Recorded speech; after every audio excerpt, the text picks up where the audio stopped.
Good morning class. Today we will discuss our new chapter S block elements. देखो S block element कौन से हैं? जैसे हमने P block के बारे में पढ़ा था, P block के अंदर क्या बोलते थे कि लास्ट इलेक्ट्रॉन कहाँ फिल्ड होता है हमारा P ऑर्बिटल में. वैसे ही S block element कौन से हैं? S block element are those in which last electron कहाँ फिल्ड होगा आपका S ऑर्बिटल के अंदर. ठीक है, ये बात क्लियर होगी.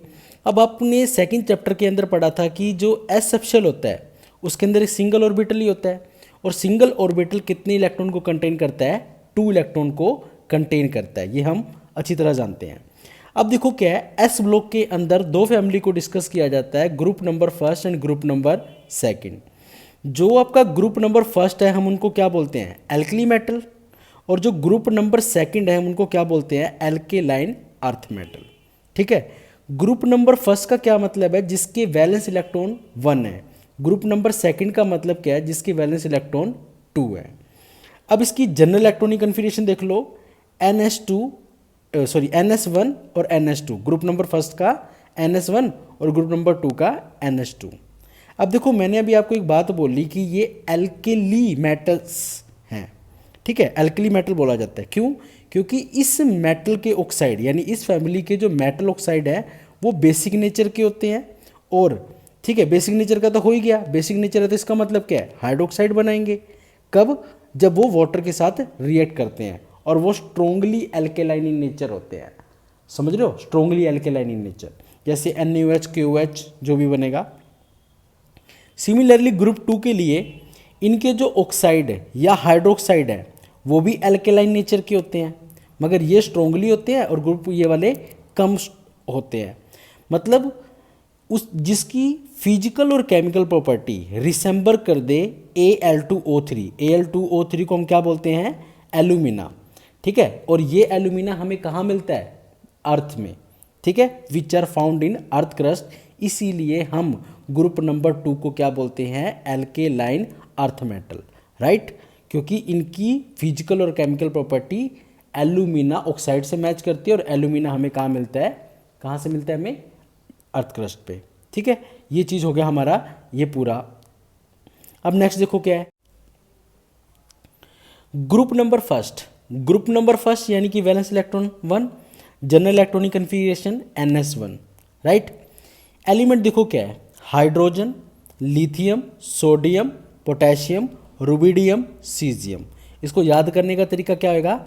है, ली, ना, खाई, रबड़ी, चीज़ और वो भी फ्री. हेलिना ने खाई रबड़ी, चीज़ फ्री. और एक बात और याद रखना, ये जो हमारा हाइड्रोजन है ये इस ग्रुप में काउंट नहीं होता. ठीक है, राइट. अब देखो इसको हमने इसके अंदर काउंट नहीं करते.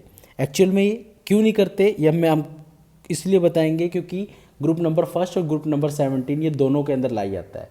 और आपको सबसे बड़ी बात पता है कि मॉडर्न पीरियोडिक टेबल के अंदर आज तक का सबसे बड़ा, ठीक है, ड्रॉबैक ये रहा है कि हाइड्रोजन की पोजीशन फिक्स ही नहीं है. अब देखो हमने स्टेबिलिटी रूल के बारे में पढ़ा था. इन दोनों के बीच में गैप कितना है? 2 का. इन दोनों के बीच में गैप कितना है? 8 का.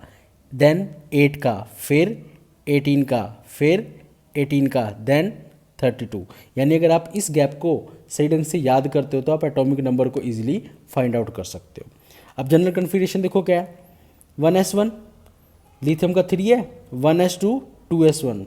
ठीक है, उसी तरह सोडियम का नियोन तक 10 हो जाएगा, 3s1, फिर 4s1, 5s1, 6s1, 7, यानी कि आउटर में सबके 1 आ रहा है. अब कुछ देखो क्या है, जैसे जो हमारा फ्रेंशियम है, ठीक है, फ्रेंशियम जो है वो एक रेडियो एक्टिव एलिमेंट है, इसीलिए हम इसके बारे में स्टडी नहीं करते. हाइड्रोजन ग्रुप नंबर फर्स्ट और ग्रुप नंबर 17 में बिलोंग करता है. ठीक है, दोनों के अंदर जिसकी पोजीशन ही फिक्स नहीं है, इसीलिए हम इसको इस ग्रुप में काउंट नहीं करते. सीजियम पूरी पीरियोडिक टेबल का मोस्ट इलेक्ट्रोपॉजिटिव एलिमेंट है पीरियोडिक टेबल में. क्लियर होगा ये चीज़? ठीक है, सिमिलरली हम ग्रुप नंबर 2 के बारे में भी डिस्कशन कर लेते हैं. एटॉमिक रेडियाई और आयनिक रेडियाई. देखो हम पहले भी एटॉमिक रेडियस के बारे में पढ़ चुके हैं. सेंटर से लेके आउटर मोस्ट शेल तक के डिस्टेंस को एटॉमिक रेडियाई बोलते हैं. और सिमिलरली आयनिक रेडियाई.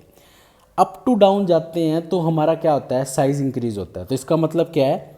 लिथियम से लेके सीजियम तक हमारा साइज़ क्या होगा, इंक्रीज होगा। इसी तरह आयनिक भी साइज़ क्या होता है हमारा, इंक्रीज, यानी कि ionic as well as atomic radii up to down क्या होगा, इंक्रीज होगा।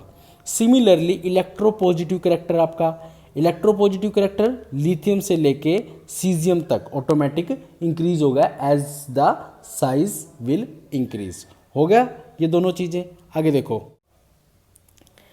अब बात आती है आयनाइजेशन एंथैल्पी। देखो आयनाइजेशन एंथैल्पी क्या था, the minimum amount of energy is required to remove the electron from the outermost shell, उसको हम आयनाइजेशन एंथैल्पी बोलते थे।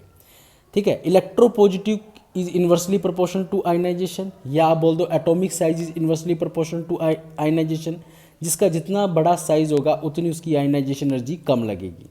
ठीक है, तो देखो क्या है आयनाइजेशन एनर्जी, साइज इसका सबसे ज़्यादा बड़ा है तो इसकी आयनाइजेशन सीजियम की क्या होगी, कम होगी, यानी कि up to down ionization energy decreasing order में होगी। अब देखो नेक्स्ट है हमारा हाइड्रेशन एंथैल्पी का कंसेप्ट। देखो जब एक वाटर होता है, वाटर ठीक है अपने आप को ब्रेक डाउन करता है जितनी मिनिमम एनर्जी में, हम उसको हाइड्रेशन एनर्जी बोलते हैं। सिमिलरली आपकी क्या आती है, एक लैटिस एनर्जी। जब भी कोई क्रिस्टलाइन सब्सटेंस ब्रेक डाउन होता है आयन के अंदर जितनी मिनिमम एनर्जी में, हम उसको क्या बोलेंगे, लैटिस एनर्जी बोलेंगे। एग्जाम्पल ले लें, एग्जाम्पल ले लेते हैं NaCl। ठीक है, NaCl एक क्रिस्टलाइन सब्सटेंस हो गया, हाइड्रेशन एनर्जी हमारी ये होगी। अब आगे देखो क्या है, कंसेप्ट बताता हूँ मैं आपको। जब कभी हाइड्रेशन एनर्जी लैटिस एनर्जी से ज़्यादा होगी तो वो सब्सटेंस हमारा क्या होगा, सोलूबल होगा, हमेशा डिजोल्व हो जाएगा। और अगर कभी हाइड्रेशन एनर्जी लैटिस एनर्जी से कम हुई तो वो इनसोलूबल हो जाएगा। जैसे कि जब आप सॉल्ट को वाटर में डालते हो तो वो इजीली डिजोल्व हो जाता है, क्योंकि वाटर अपने आप को तोड़ता है, सॉल्ट अपने आप को तोड़ता है, और हाइड्रेशन एनर्जी ज़्यादा हो जाती है, लैटिस से इजीली डिजोल्व हो जाता है।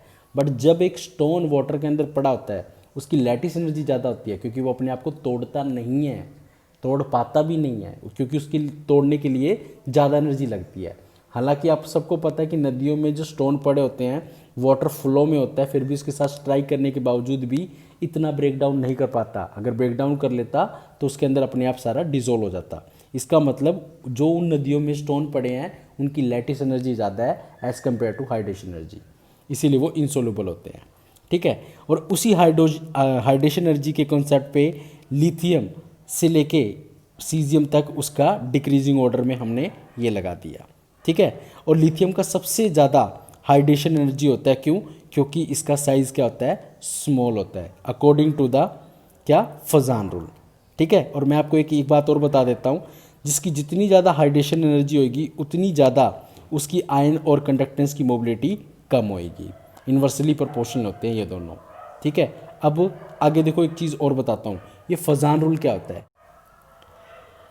फजान रूल के लिए हमें दो बातें याद रखनी है। अगर कोई पॉजिटिवली चार्ज बॉडी है विद स्मॉल साइज तो ऑटोमेटिक उसकी पोलराइजेशन पावर ज़्यादा होगी, मतलब वो दूसरों को पोलराइज कर पाएगा, चार्ज पैदा कर पाएगा।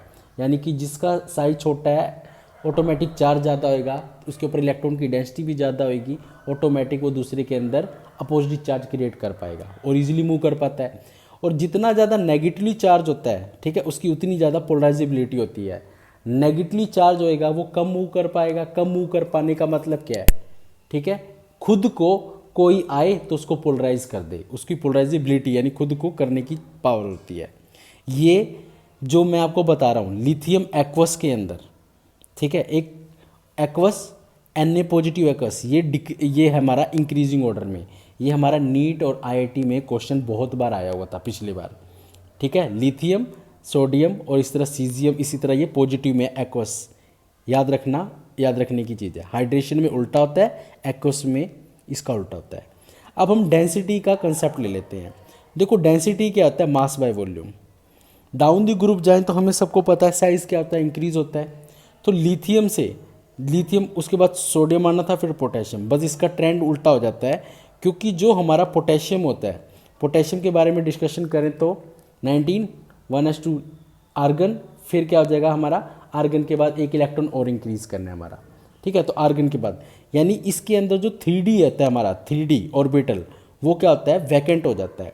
और वैकेंट होने की वजह से उसका क्या हो जाएगा, वॉल्यूम बढ़ जाएगा, और वॉल्यूम बढ़ने से डेंसिटी क्या आती है, डिक्रीज हो जाती है। इसीलिए जो लिथियम, फिर सोडियम, पोटेशियम, फिर सोडियम, फिर रुबिडियम, फिर सीजियम आता है। क्लियर। अब बात करते हैं मेल्टिंग पॉइंट और बॉइलिंग पॉइंट। देखो हम सबको पता है ग्रुप नंबर फर्स्ट और ग्रुप नंबर 2 दोनों के दोनों मेटल होते हैं। तो due to having metallic bond ज़्यादा बढ़िया होएगा तो मेल्टिंग पॉइंट भी क्या होएगा, ज़्यादा होएगा। ठीक है, लिथियम छोटा छोटे के साथ ज़्यादा स्टेबल हो जाता है, इसीलिए लिथियम से लेकर सीजियम तक इसका मेटेलिक बॉन्डिंग धीरे धीरे बॉइलिंग पॉइंट और मेल्टिंग पॉइंट दोनों क्या आते हैं, कम हो जाते हैं। ठीक है, फिर आगे हम चलते हैं रिड्यूसिंग करैक्टर के लिए। रिड्यूसिंग करैक्टर के लिए देखो क्या है, हालांकि हमें लिथियम पहले आना चाहिए। अब देखो ट्रेंड देखो, लिथियम का सबसे ज़्यादा होता है, फिर सीजियम का कम, रुबिडियम, पोटेशियम और ये। ठीक है, ये आगे आएगा, उसके ऊपर हम डिस्कस करेंगे कि रिड्यूसिंग करैक्टर का क्या कंसेप्ट बनता है। रिड्यूसिंग करैक्टर के लिए अभी मैं आपको इतना बता देता हूँ, छोटा छोटे के साथ ज़्यादा स्टेबल होता है, बड़ा मॉलिक्यूल बड़े मॉलिक्यूल के साथ ज़्यादा स्टेबल होता है। नेक्स्ट देखो क्या है, कॉम्प्लेक्स फॉर्मिंग। कॉम्प्लेक्स फॉर्मिंग के लिए हम 3 कंडीशन पढ़ते हैं, साइज, चार्ज डेंसिटी और वैलेंस ऑर्बिटल अवेलेबल। अब सिर्फ एल्कली मेटल में यानी ग्रुप नंबर फर्स्ट में सिर्फ और सिर्फ लिथियम ही है जो सिर्फ कॉम्प्लेक्स बनाता है। ठीक है, क्यों? इसका साइज भी छोटा है, चार्ज डेंसिटी भी जाता है। अब बात करें वैलेंस ऑर्बिटल अवेलेबल, ये चीज़ नहीं है मगर 2 कंडीशन सेटिस्फाई हो जाती है। क्लियर है। नेक्स्ट है हमारा फिजिकल प्रॉपर्टी में फ्लेम टेस्ट। देखो alkali metal silver white colour के होते हैं, सॉफ्ट होते हैं और लाइट मेटल होते हैं। ठीक है, जैसे लिथियम हमें क्रिम्सन रेड कलर देता है, सोडियम हमें गोल्डन येलो कलर देता है, पोटेशियम पेल वॉयलेट कलर देता है, रुबिडियम वॉयलेट कलर देता है और सीजियम ब्लू कलर का देता है।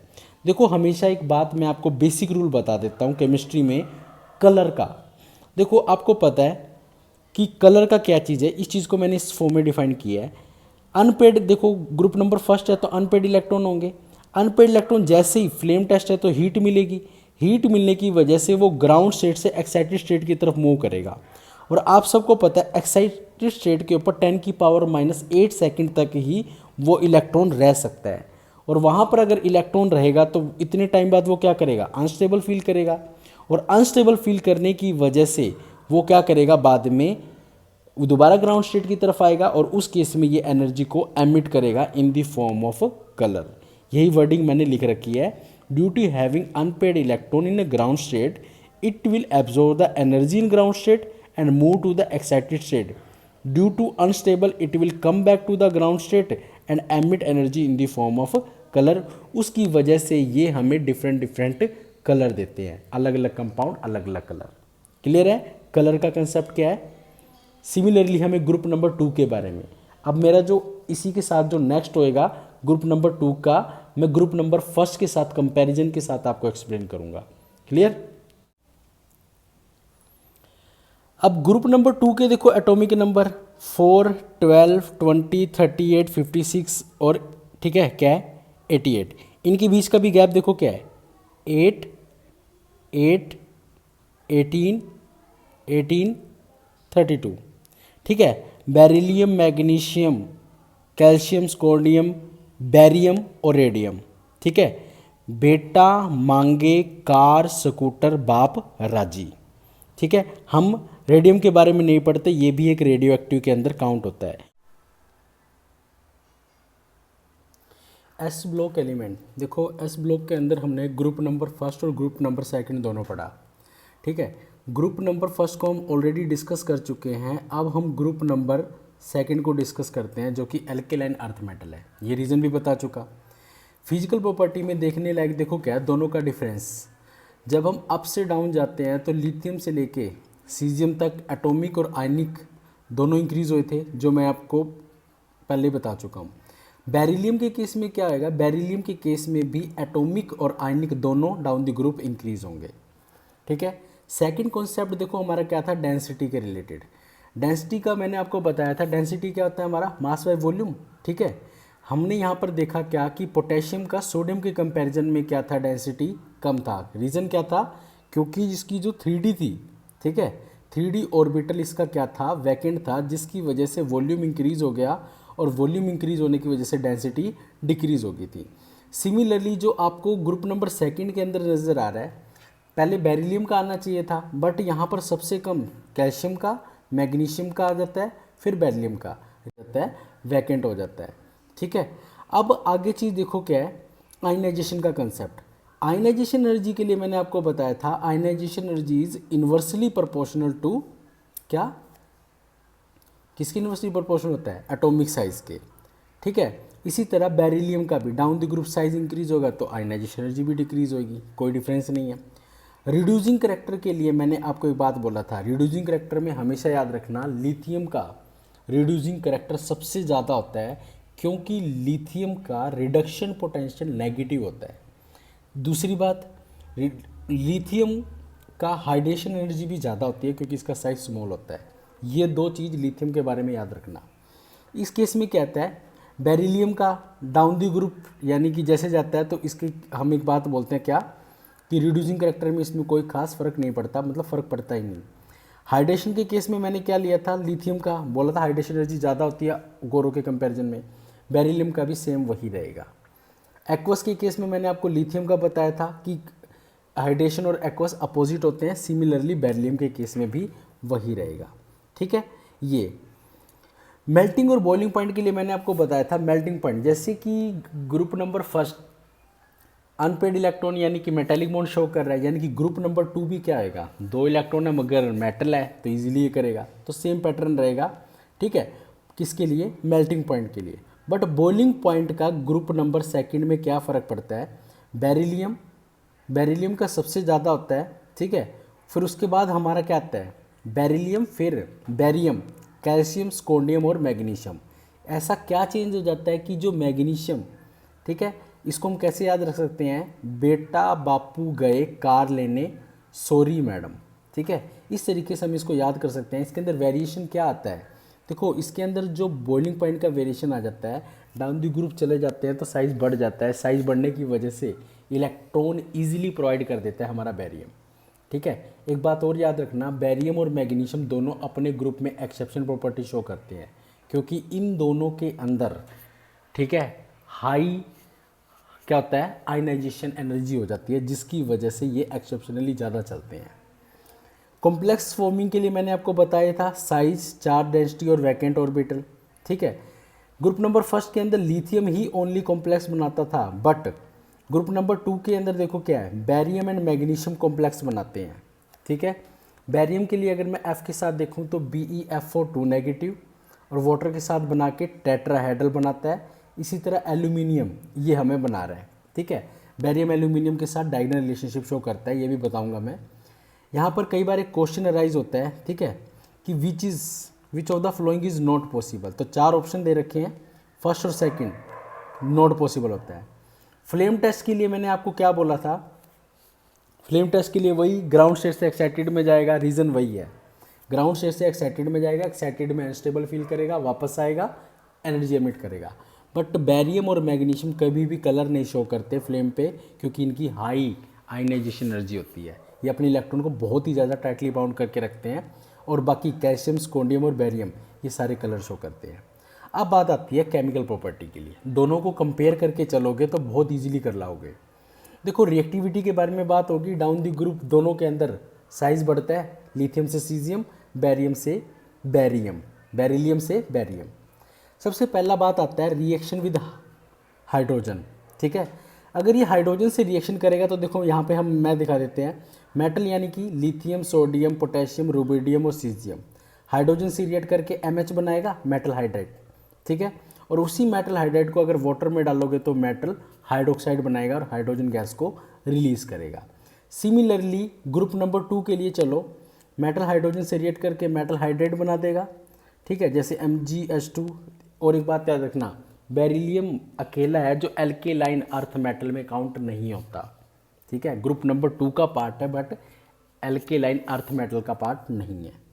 ठीक है, इसी तरह MgH2 बेरिलियम BeCl2 लिथियम के साथ रिएक्ट करके हमें AlCl3 देगा।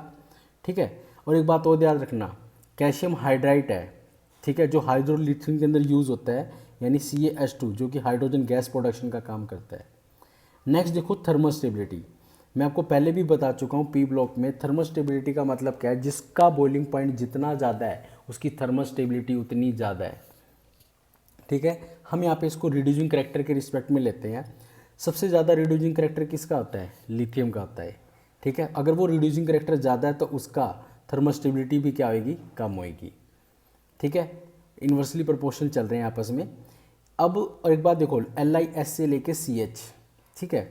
आप सबको पता है कि Li लिथियम से लेके सीजियम तक जाओगे तो एटॉमिक साइज इंक्रीज होता है।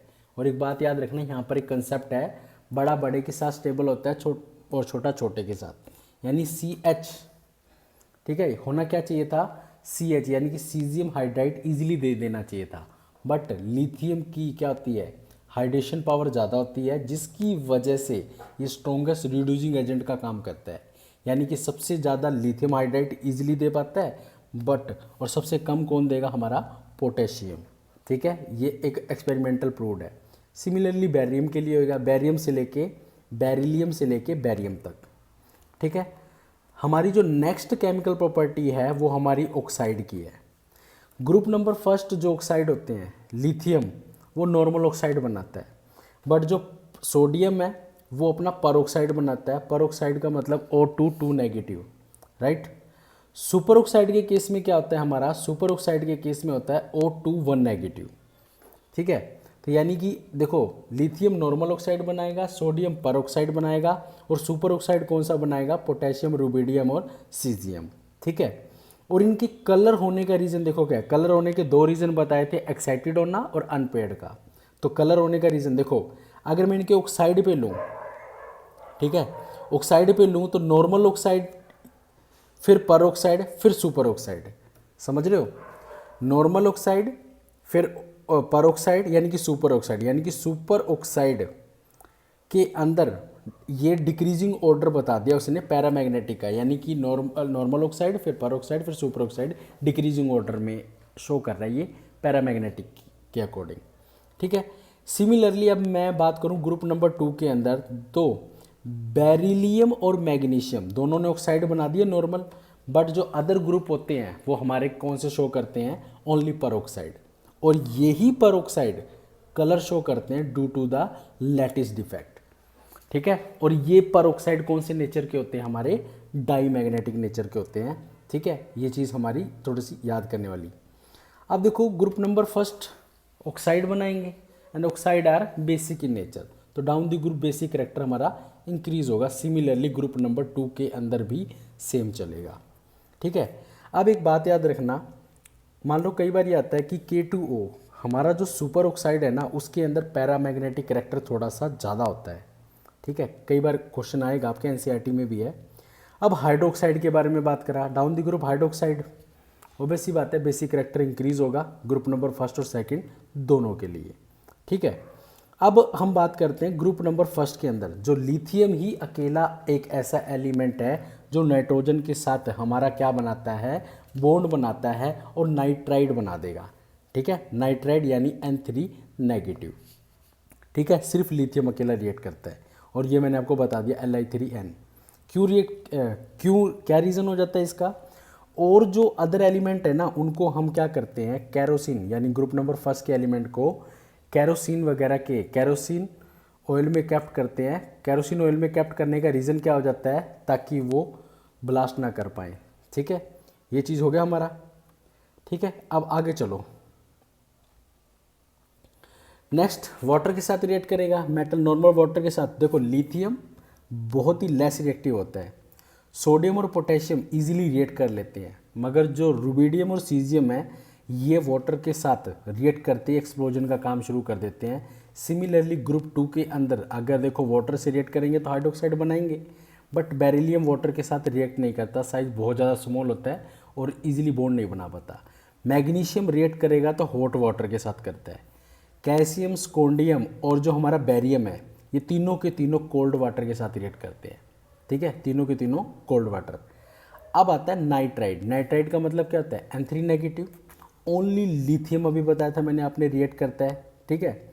और अगर मैं ग्रुप नंबर 2 की बात करूं, ठीक है, तो बेरिलियम, मैग्नीशियम और कैल्शियम ये तीनों के तीनों नाइट्रोजन के साथ रिएक्ट कर लेते हैं, ठीक है।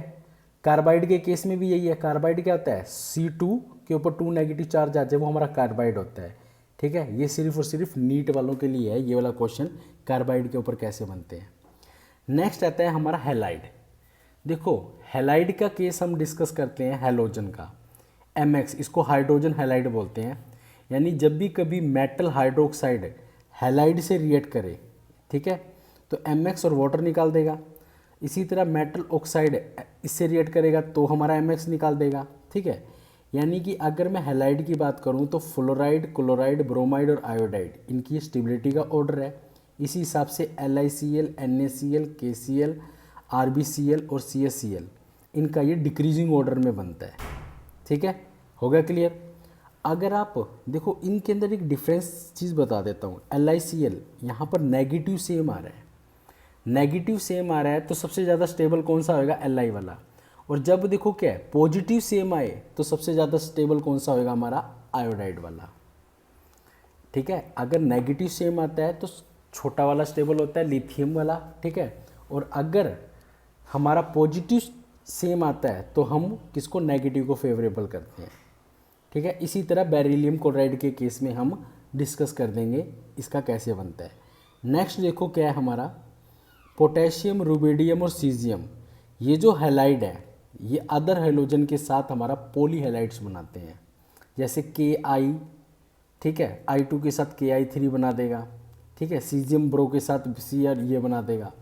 अब आपके सिलेबस में जो है देखो एक क्वेश्चन क्या, रिएक्शन विद लिक्विड अमोनिया, चाहे वो एल्कली मेटल हो या alkaline earth metal. Alkali metal तो सारे रिएक्ट कर लेते हैं, जैसे M प्लस में X NH3 और ये, ठीक है, M पॉजिटिव NH3X और E, यानी कि अमोनेटेड कॉम्प्लेक्स बनाते हैं। बेरिलियम और मैग्नीशियम तो रिएक्ट करते नहीं है क्योंकि इनकी हाइड्रेशन एनर्जी ज़्यादा होती है। ये सारे के सारे लिक्विड अमोनिया के साथ रिएक्ट करके जो अमोनेटेड कॉम्प्लेक्स बनाते हैं वो कॉम्प्लेक्स एनर्जी को एब्जॉर्ब करते हैं। एब्जॉर्ब करने की वजह से एक्साइटेड में जाएंगे और आते हुए एनर्जी को एमिट करेंगे और कॉम्प्लीमेंट्री ब्लू कलर मिलता है हमें, ठीक है। और ये कंडक्टिंग नेचर के होंगे और रिड्यूसिंग का मैं आपको पहले बता ही चुका हूँ। ऑक्साइड में का सबसे ज़्यादा, फिर पर ऑक्साइड, फिर सुपर ऑक्साइड, ठीक है। ये चीज़ हो गया हमारा। अब जैसे कि मैंने पी ब्लॉक में आपको बात बताया था, एनोमलस, हर ग्रुप का पहला एलिमेंट कुछ एनोमलस प्रॉपर्टी शो करता है। साइज स्मॉल होएगा, हाइड्रेशन एनर्जी ज़्यादा होगी, इलेक्ट्रोनेगेटिविटी ज़्यादा हो जाती है, ठीक है। और इसके अंदर कुछ अलग अलग से देखो, हाइड्रेशन एनर्जी ज़्यादा बता दिया, कोवलेंट कंपाउंड का नेचर ज़्यादा बता दिया, और ये हार्ड और लाइटेस्ट हो गए, ठीक है। एल्कली मेटल के केस में देखो क्या है इन्होंने बताया, ठीक बात आ गई। इसी तरह लिथियम का मेल्टिंग और बॉइलिंग पॉइंट भी हाई होता है अपने ग्रुप से, लेस रिएक्टिव होता है। और ये जो आपको अलग अलग दिखा रखे हैं, जैसे Li लिथियम हाइड्रोजन कार्बोनेट एक लिक्विड है, ठीक है, और एल्कली बाइकार्बोनेट बाकी सारे सॉलिड होते हैं। तो ये कुछ एक्सेप्शनल प्रॉपर्टी है। लिथियम अपना डायगोनल रिलेशनशिप मैग्नीशियम के साथ शो करता है। डायगोनल रिलेशनशिप का मतलब है जब आप उसको डायगोनली लिख पाओ। सिमिलरली बेरियम भी अपने ग्रुप का पहला एलिमेंट है, वो भी कुछ एनोमलस प्रॉपर्टी शो करेगा। Covalent compound, high hydration energy, ठीक है। और क्या बताएंगे ये, इन्होंने बोल दिया हाइड्रेशन एनर्जी के बारे में, ठीक है। तो ये सारे के सारे एक्सेप्शनली सारे के सारे बिहेवियर शो करता है। बैरियम ऑक्साइड समझ लो, बैरियम ऑक्साइड और बैरियम हाइड्रोक्साइड ये दोनों के दोनों एम्फोटेरिक नेचर के होते हैं, ठीक है। ये स्पेशली इसके अंदर लिखा हुआ है, आप एक बार रीड कर सकते हो। अब बात आती है हमारी डायगोनल प्रॉपर्टी। बताया लिथियम मैग्नीशियम के साथ, बैरियम एल्यूमिनियम के साथ और बोरोन सिलिकॉन के साथ डायगोनली फिजिकल और केमिकल प्रॉपर्टी को शो करते हैं। क्लियर है आपका ये, ठीक है। तो इस तरीके से इस बार के सिलेबस में आपका इतना ही है। उसके बाद एक छोटे छोटे दो क्वेश्चन बनते हैं। जैसे बैरियम ने और एल्यूमिनियम के साथ डायगोनल रिलेशनशिप शो किया, तो जो आपको ये स्ट्रक्चर नज़र आ रहा है BeCl के साथ, ठीक है, ये आपका वेपर फेज के अंदर है। और ये जो आपको ये स्ट्रक्चर नज़र आ रहा है, ठीक है, इसी तरह अगर Be यहाँ पे डाल देता है तो ये आपका सॉलिड स्टेट में हो जाता है। ये सॉलिड में, ठीक है, ये भी सॉलिड में दिख रहा है, ये भी सॉलिड में दिख रहा है। अगर आप इसके साथ सिर्फ ये अकेली यूनिट लिख देते यानी कि BeCl, तो ये आपका गैसियस फॉर्म में चला जाता, ठीक है। क्वेश्चन आ जाता है गैसियस फॉर्म में शो करना और सॉलिड स्टेट में शो करने के लिए ये चीज़। आई होप क्लियर हो गया।